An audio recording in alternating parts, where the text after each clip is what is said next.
guys, Mark from Gunpla Network here with another review for you, proudly sponsored by the guys at robocity.com.au. Please check out their website for the full real grade line, as well as many other kits, including P-Bandis. So, big thanks to Lent and Mike for sending me this kit for review. This is only my second real grade, surprisingly. The first one I did was the Johnny Ridden Zaku 2, which came out in December last year, and I was pretty stoked with that kit. I have a couple of other real grades sitting behind me here on my shelf that I haven't even gotten to yet. I'm just that busy, and yeah, so I'm definitely looking forward to getting to those ones. But here on this kit, as you can see it turning around before you into the first looks. It's a very striking kit. I've always liked the Mark II design from Zeta Gundam, and we went over some of the lore in the unboxing video, which you can check out, linked below. This kit is just awesome to look at, like from any angle. It's highly detailed, it's good color separation. It's just not much to hate about it. I did find one tricky spot that I didn't like.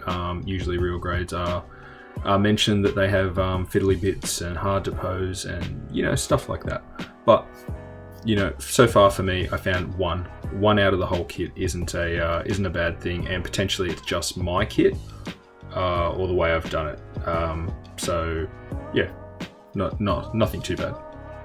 Okay, so overall look, damn, I just love this thing. Like, the Mark II is one of my favorite Gundam designs. It's very UC, it's very blocky.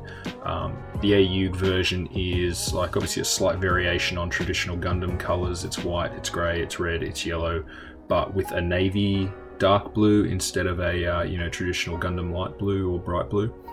And I just think that that kind of makes it, like, it gives it a real world look to it. So we're going to give it a 10 out of 10 on overall look. And as you can see it swinging around, the contributing factors towards that is it is just highly detailed, down to the backpack, movement in the beam saber mounts at the top, shoulders, stuff like that. It's all there. Let me just turn off the rotation for you guys, and we'll reposition it there. So 10 out of 10 on the overall look. Articulation and posing. I'll have to leave the rifle in hand, sorry guys, because he's gripping it. I'll take the shield off though, because we don't need that on. Now, you would have seen in the first look videos, this thing is highly posable, and the articulation is fairly good. Just like, you can put it in the, kicking pose that it did in the series where it kicks another mobile suit, a Titan's mobile suit away. I just got to get that back in there. I've lost my clear green piece. No, there it is. It's back in. Okay, so start with the head. You can go up. You can go down. It's got a good range of motion that way. You can turn side to side. You will hit the collar though, and you've also got these bits at the side, which are part of the frame and backpack. So they will limit the motion somewhat. Now, if you have this part here, the Vulcan headset that goes on, because this wasn't it didn't have Vulcan guns built into the head, strangely, then it even limits the movement even further. So just be aware of that. I'm talking about with it off at the moment. So yeah, you could go the whole way around, but the head was popping off for me doing that. So not too bad on the head. You can get some posing out of it. He can almost look up. The mid waist, you can go back, forward, a little side to side there as well. Can go around. Not too bad there. Obviously no core fighter in this. The Mark II had the core fighter omitted. If I can find a hobby knife, the cockpit is inside of there. It's really hard to tell, but as you're building it, you'll notice there's actually a red circular ball that is the cockpit. It's in the center of the kit. So it's kind of hard to see, guys, sorry. But you can actually have that showing with it open. And that's actually a little seat, but you don't get a seated figure. So if you were to find another one from Bandai or someone else, then you could potentially show a seated pilot figure in there. The figure that you get is a standing one, so you could have him standing on the entryway, but not in the kit itself. So that's some limited movement there for the middle as well, for the cockpit opening. Now, onto the skirts. These are where I had the problem. So this particular skirt on the right-hand side of the kit keeps popping off a lot. Now, I've pressed it on as much as I can, and I don't have a problem with this one. It's just this side. So I may have done something myself there, and that could be the problem. I'm going to glue that little bugger on. He is not coming off again once I get around to flat coating and putting my panel lines and stuff on. I'm going to paint the frame because I don't like the grey, although the grey is actually it's not a too bad colour. But everything is kind of the one grey, so ammo cartridges, frame, it's all moulded in that one particular grey. So what else have we got? We go down to the legs, and you can go all the way back with a little the back flap movement, so you can go all the way up, all the way around,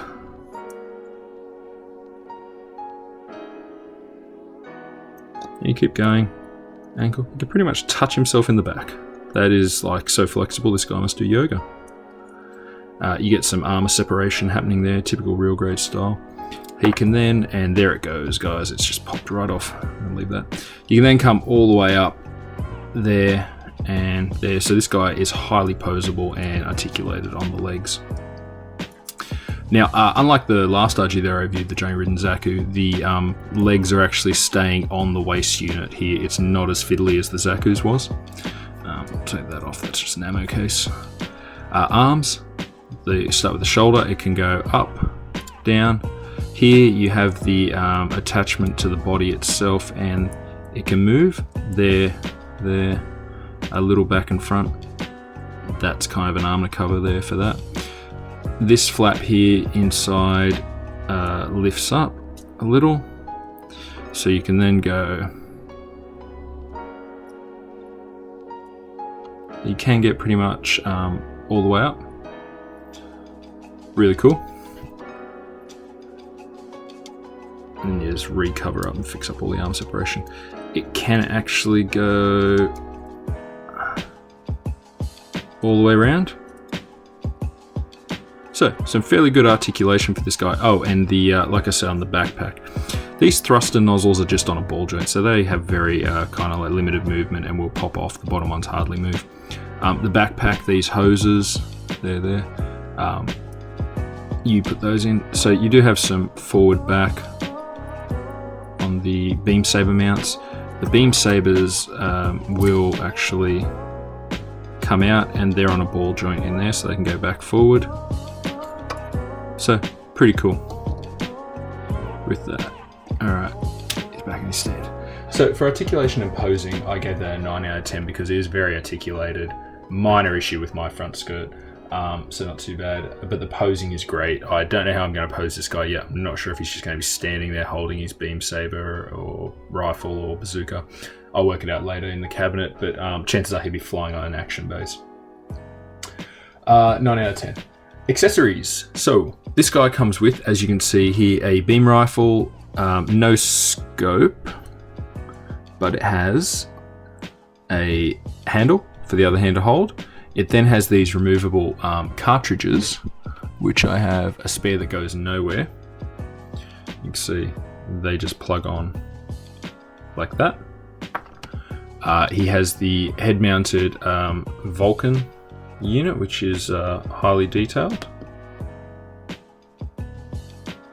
Pretty cool. You have a few extra hands. There's open hand, pistol grip hand, closed hands. The real grade hands, which I'm not a huge fan of because they do tend to not really hold stuff.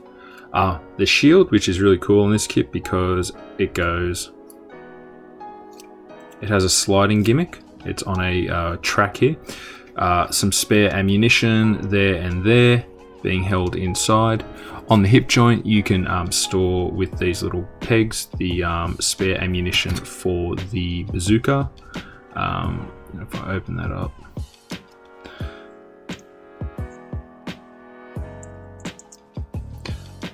highly detailed. That's what I love about the Real Grades, guys. We also have our, I'm not sure if it's actually meant to be Camille Bidden, the pilot of the Mark II originally. But he's standing in a pilot suit, and that was in the painting guide on how to paint him up, which I will. You also get the bazooka. So that has the ammo clips in the back, and they just lock into place there and there. You have a movable trigger handle, and there's meant to be a sticker in there, but guys, I don't really stick in my kits, as you would know, so I have put a couple on for you, which I'm going to talk about. So you got a huge sheet of these caution markings, metallic stickers, and naming, AEUG, model numbers, stuff like that, Anaheim Electronics. So I've only used a couple, but what I did do was just to show you.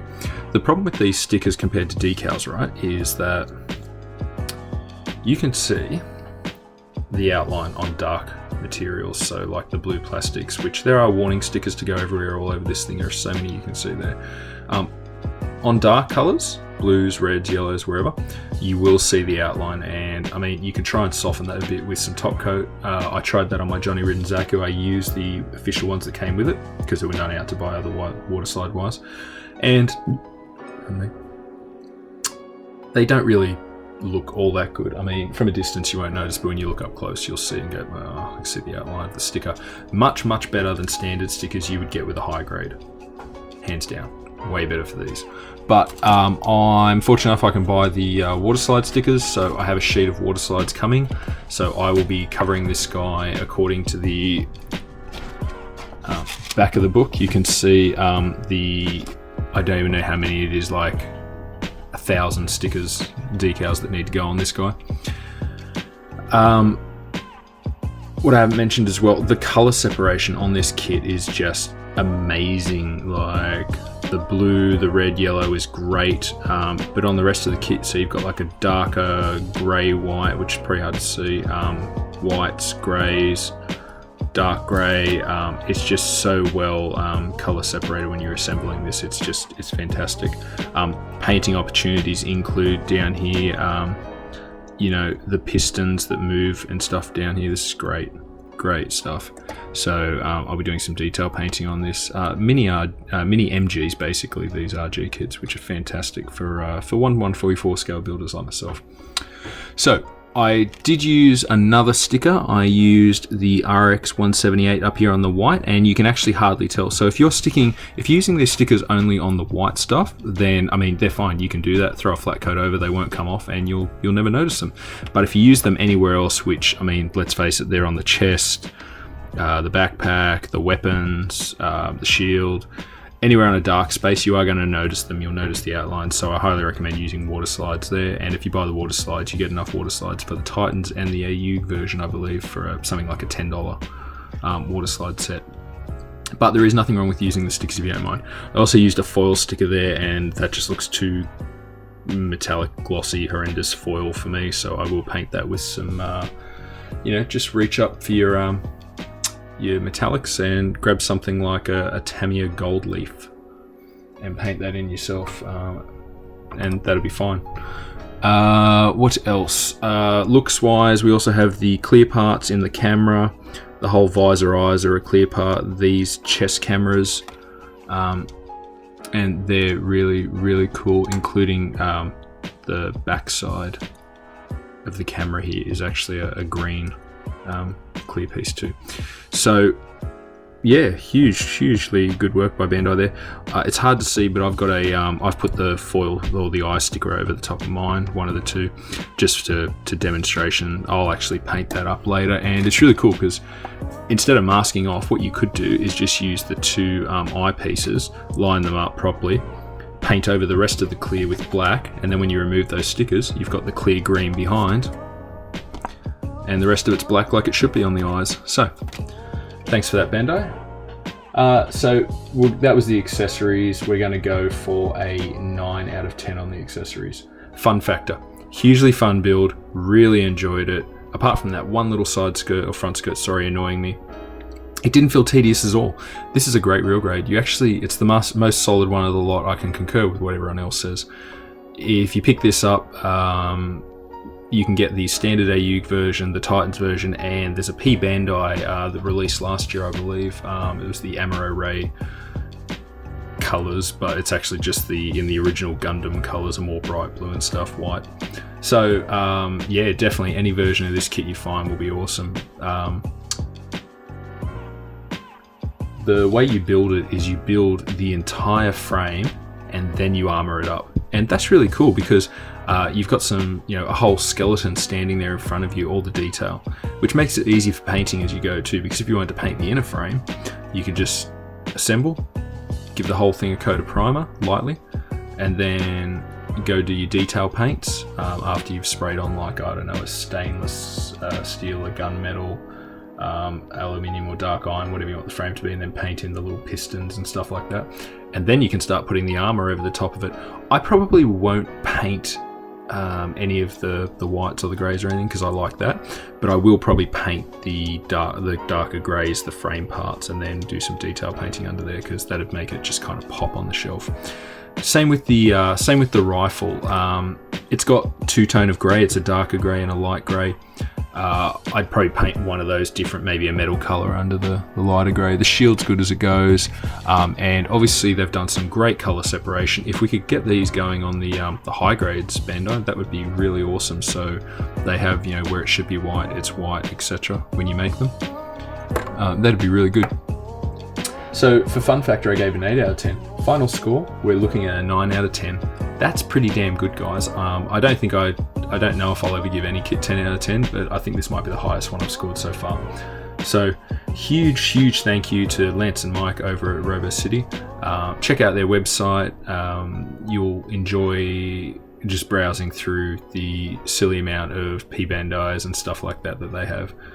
They're just fantastic and accessible. Like, it's hard. Like, I live in Australia and it's great because we have a few hobby shops here now which stock Gundams, and Robo City being the newest, but we don't have access to the premium Bandai web shop. So when you want a P Bandai, it's good now we have a local distributor for that. So huge thank you to them for sending me this real grade, and I will catch you guys on the next review. Bye bye.